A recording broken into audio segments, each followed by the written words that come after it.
shikues të News, ju përshëndes. Jemi së bashku si çdo ditë me mua Eser Sula për të njohur parashikimin e motit për sot dhe nesër në vendin tonë dhe kontinentin evropian.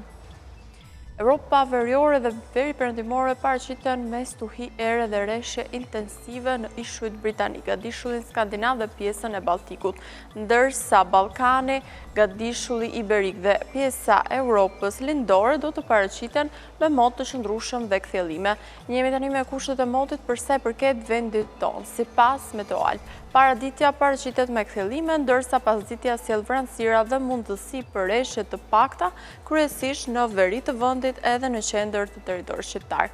Temperaturat do të luhaten nga 4 deri në 24 gradë Celsius, era fryn me një shpejtësi 25 km/orë, duke krijuar kështu dallgëzim të qetë.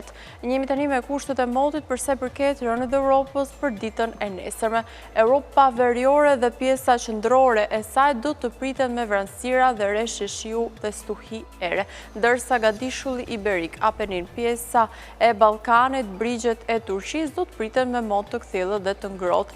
Jemi tani me kushtet e motit për sa i përket vendit tonë për ditën e nesërme. Sipas Meteoalp, në vend priten kthjellime dhe vranësira reshje të dobta, kryesisht në veri të vendit edhe në lindje të territorit shqiptar. Temperaturat do të luhaten nga 3 deri në 23 gradë Celsius, era fryn jugore me një shpejtësi 45 km/orë, duke krijuar kështu dallgëzimin në brigjet detare 2 deri në 3 ball. Shohim tani temperaturat minimale dhe maksimale sipas Meteoalp për vendin dhe rajonin.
Ishte parashikimi i motit për sot dhe nesër në vend dhe Europë. Falenderoj për vëmendjen, bashkë mirupafshim.